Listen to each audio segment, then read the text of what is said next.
बचपन से ही हमारी कंडीशनिंग कुछ इस तरीके से हो जाती है कि हम लोग बचपन से ही सर्वाइवल मोड में जी रहे होते हैं। अपार्ट फ्रॉम इट हमारा नर्वस सिस्टम जो है ना वो कभी रिलैक्स ही नहीं हो पाता। फिर लाइफ में कुछ ऐसा पॉइंट आता है कि जहाँ पे हमें पैटर्न्स दिखने लग जाते हैं, सोसाइटी की कंडीशनिंग दिखने लग जाती है और हमें फिर रियलाइज़ होता है कि जो वीडियोस, जो बातें जो हम सुना करते थे regarding survival mode, regarding people pleasing, nervous system, अब वो चीज़ें बहुत ज़्यादा रेजोनेट कर रही हैं। लेकिन जिस टाइम पे हमने सबसे पहले इन सारी बातों के बारे में सुना था, हम उस समय पे इन चीज़ों को इग्नोर करते थे बिकॉज़ हमें लगता था ये मेरे लिए नहीं है। बट अभी भी कई लोग होंगे जो इस वीडियो के टाइटल को देख के या फिर ये वीडियो के बारे में सुनने के बाद भी उनको लगेगा कि शायद ये उन लोगों के लिए वीडियो नहीं है। बट ऑनेस्टली बचपन से ही सोसाइटी ने हमें इस तरीके से कंडीशनिंग की हुई है कि हम लोग सभी लोग सर्वाइवल मोड में जी रहे हैं। जैसे कि एक छोटा बच्चा जब पैदा होता है उसको बचपन से ही कहा जाता है कि आपको बड़े होके कुछ बड़ा बनना है।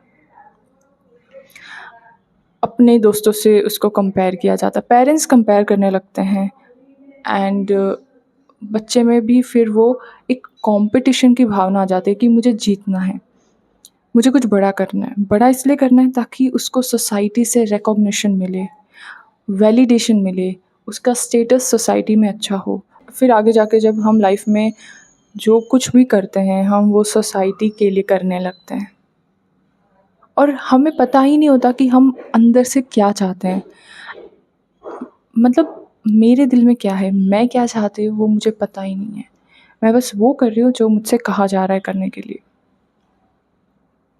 और ये चीज़ आप रिकॉग्नाइज़ करोगे ही नहीं क्योंकि आप में उतनी अवेयरनेस नहीं है इस चीज़ को जानने के लिए कि ये जो कुछ भी हो रहा है ये मुझसे करवाया जा रहा है। ये मेरी प्रोग्रामिंग हो चुकी है, एक कंडीशनिंग हो चुकी है सोसाइटी के द्वारा, पेरेंट्स के द्वारा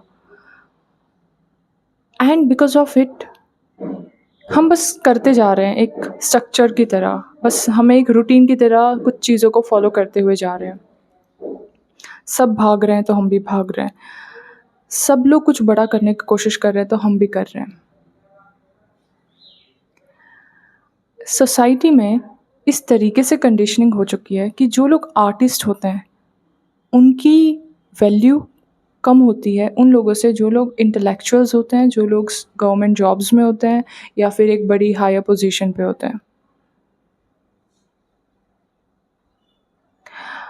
जो चीज़ हार्ड वर्क या बहुत मुश्किल से मिलती है उस चीज़ को ज़्यादा वैल्यू की जाती है एज़ कम्पेयर टू जो चीज़ हमें ईज़िली मिल जाती है।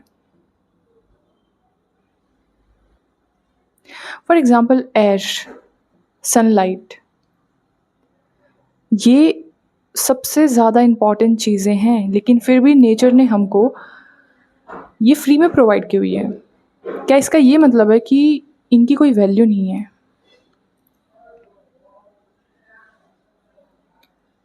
हमसे कहा जाता है कि हमें हार्ड वर्क ही करना है। जो चीज़ें हार्ड वर्क करने पे मिलेंगी वही चीज़ों की वैल्यू होती है और जो चीज़ें आपको ईज़िली मिल रही हैं, आई एम नॉट सेइंग कि in a wrong way, I am saying in a easy way, वो चीज़ों की वैल्यू नहीं है। फॉर एग्ज़ाम्पल कि कई लोग होते हैं जिनको नेचुरली ही कुछ टैलेंट मिला होता है, पर वो उस टैलेंट को फ़ॉलो ही नहीं करते। उसके बजाय वो कुछ और चीज़ें करने की कोशिश करते हैं जो उन्हें लगता है कि ये बहुत मुश्किल है और ये करने के बाद जो मुझे मिलेगा उसकी वजह से मुझे सोसाइटी में नाम और स्टेटस मिलेगा। क्योंकि सोसाइटी वही तो सिखा रही है, आपको वैल्यू तभी करेगी जब आपने कुछ ऐसा काम किया हो जिससे आपको सोसाइटी में वैलिडेशन या एक्सेप्टेंस मिले। अगर आप कुछ ऐसा काम करते हो फॉर एग्ज़ाम्पल कि किसी को सिंगिंग पसंद है and they are pursuing singing, so you are being told that you are not that much valuable because it got you very easily, right? वो तुम्हें easily मिल गया है and it was very natural to you.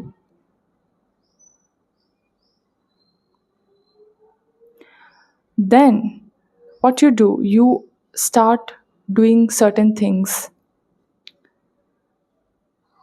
which are not your cup of tea, and then you find yourself being lazy. You find yourself not working hard for it. Then तुम अपने आप को पाते हो कि तुम्हारा इंटरेस्ट नहीं है वो काम करने में, मन ही नहीं लग रहा है वो काम करने में, और अपने आप को कोसने लगते हो ये कह के कि शायद मैं वर्थ इट नहीं हूँ या मैं इतना कैपेबल नहीं हूँ।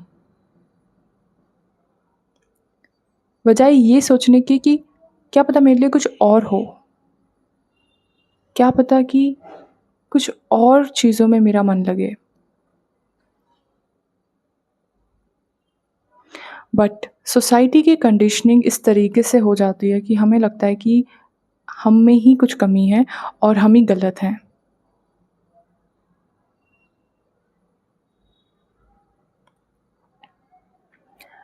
और इसी के कारण हमारा सर्वाइवल मोड हमेशा ऑन रहता है।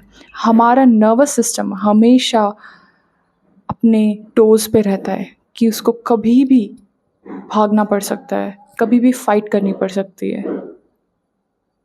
इसके कारण हम ऑलवेज़ एंजाइटी में रहते हैं, ऑलवेज़ डर में रहते हैं। एक अजीब तरीके का डर जो हमेशा हमारे दिमाग में रहता है। You will notice certain science like, first of all, you will feel certain like butterfly thing in your stomach. Okay, so this is not a butterfly which comes from attraction towards the opposite gender. It's like different kind of like anxiety wali butterflies. जब भी हम बाहर जा रहे हैं, किसी से नए इंसान से मिल रहे हैं या फिर कोई काम के लिए जा रहे हैं, एक अजीब सी बेचैनी, एंजाइटी, डर हर दम फील होना, दैट इज़ वन साइन। और ये क्यों होता है? ये इसलिए होता है क्योंकि हमें डर है, हमें पता ही नहीं हम क्या हैं, हम कौन हैं। सबकॉन्शियसली रेडी होना, तैयार होना, अच्छे कपड़े पहनना ताकि हम लोगों को अच्छे लगें, ताकि लोग हमें देख के अप्रिशिएट करें या फिर हम अट्रैक्टिव लगे लोगों को। फ़ोटोज़ लेना, पिक्चर्स लेना 100 बार, 1000 बार एक अच्छी पिक्चर के लिए, ताकि हम उसको इंस्टाग्राम पे पोस्ट कर सकें। Not for yourself but for others, ताकि लोगों को हम अच्छे लगें। हर काम इसीलिए करना ताकि हमें लोगों से वैलिडेशन मिले, एक्सेप्टेंस मिले, एप्रिसिएशन मिले। एंड ये इसलिए होता है क्योंकि बचपन से हमारी इसी तरीके से कंडीशनिंग हो जाती है। हमें यही बताया जाता है कि हमें सोसाइटी का वैलिडेशन सीक करना है, हमें सोसाइटी के वैलिडेशन को ढूंढना है, हमें लोगों से वैलिडेशन को ढूंढना है, अप्रूवल को ढूंढना है। एंड बिकॉज ऑफ इट हम जो भी काम करते हैं हम वो यही सोच के करते हैं कि हमें लोगों से अप्रिसिएशन, अप्रूवल एंड एक्सेप्टेंस मिले। कहीं भी बाहर जाते हैं, कोई भी नई जगह पे जाते हैं तो कॉन्स्टेंटली अपने एरिया को स्कैन करना, ये देखने के लिए कि हमें कौन देख रहा है, हमें कौन देख रहा है।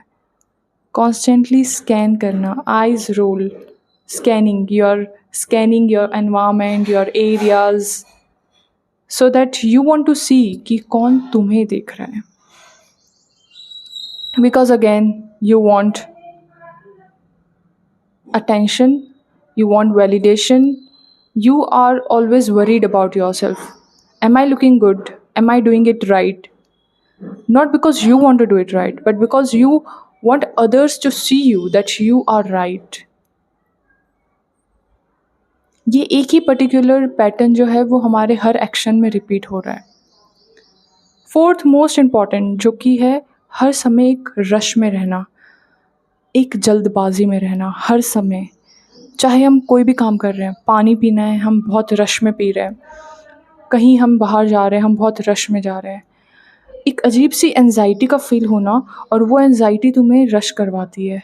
सारे काम तुम जो भी कर रहे हो एक हड़बड़ी में कर रहे हो, एक जल्दबाजी में कर रहे हो, क्योंकि तुम्हें लग रहा है कि कुछ छूट रहा है, तुम पीछे रह रहे हो, सबकॉन्शियसली तुम्हें लग रहा है कि तुम कहीं पीछे ना रह जाओ। फोमो हो रहा है तुम्हें, कहीं कुछ छूट ना जाए।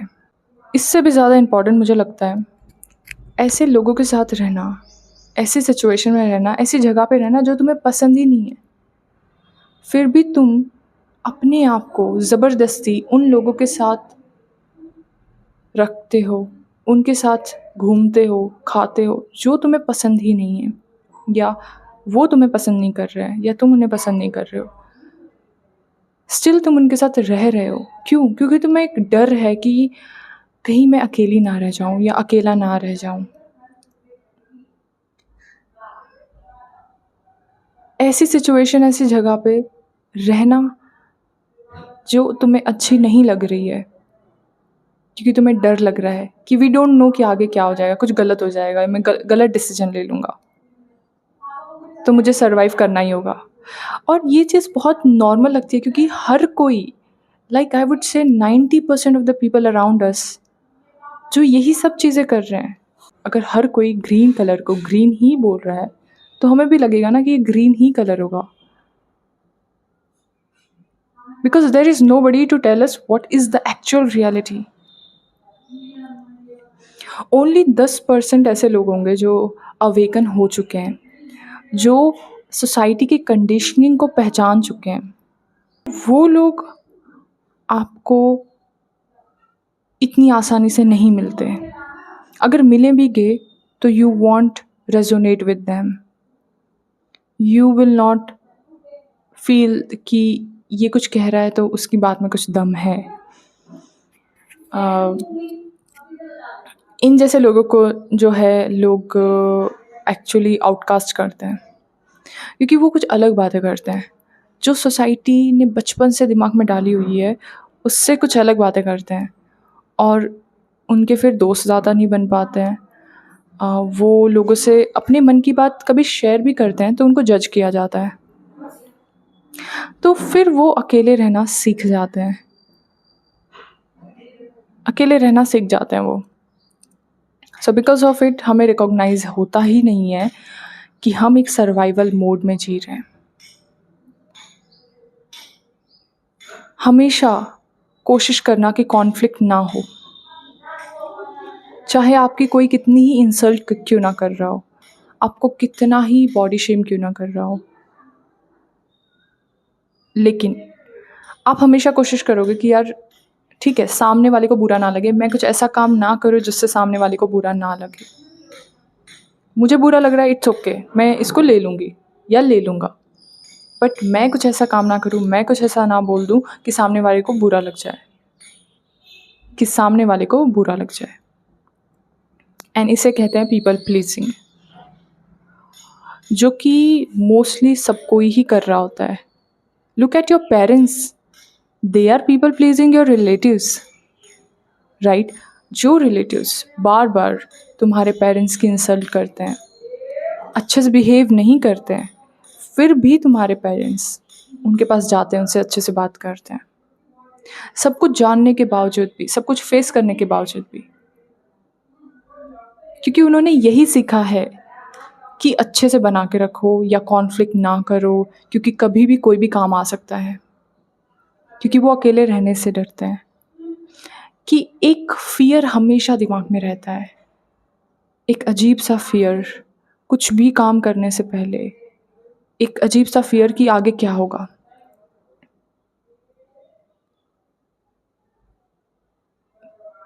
तो ये कुछ उसी तरीके का फ़ियर है, जब हम एक एंट के अराउंड एक चॉक से सर्कल ड्रॉ कर दें और वो एंट उस सर्कल से बाहर ही नहीं निकलेगी, उसे लगेगा कि शायद यहाँ तक ही मेरा लिमिट है।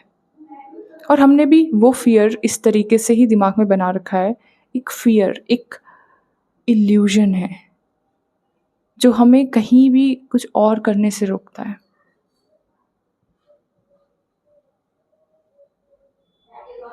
And this is all your illusion.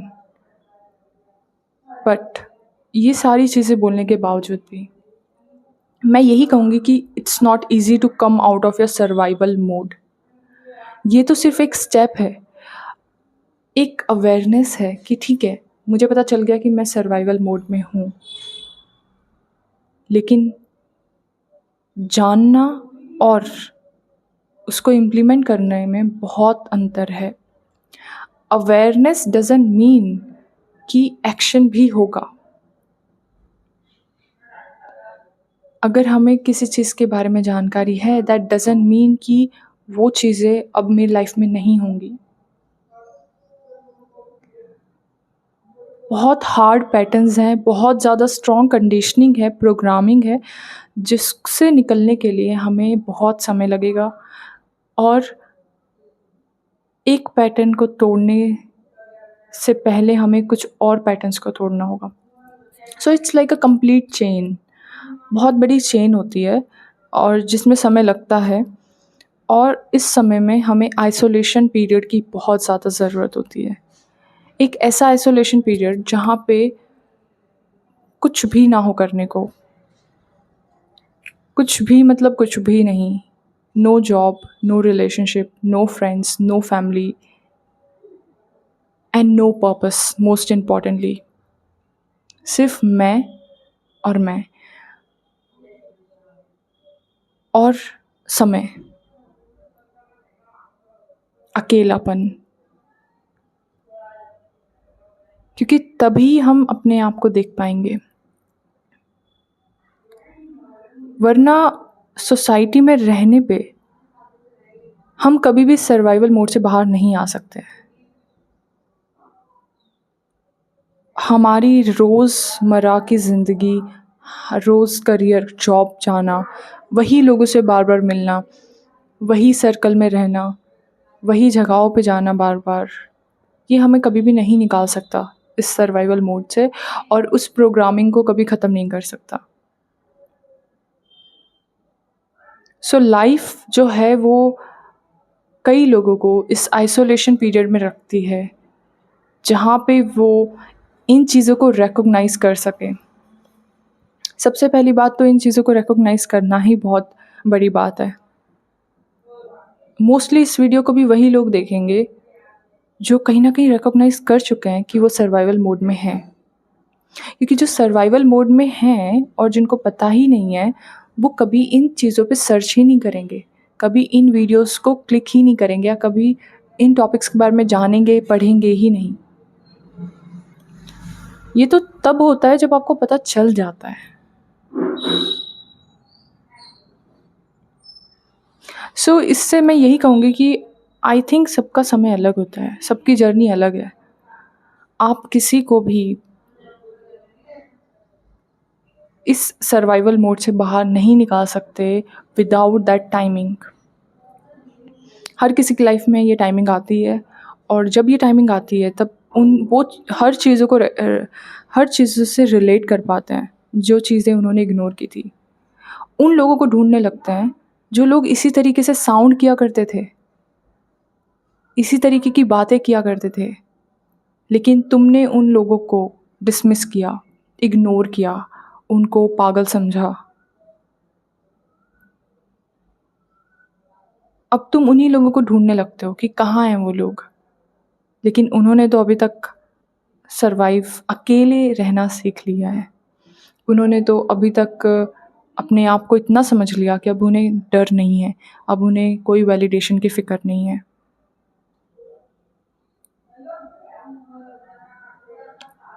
एक तरीके से मैट्रिक्स के कोड को क्रैक करना, it's not like a completely cracking the matrix, but it's like initiation into it.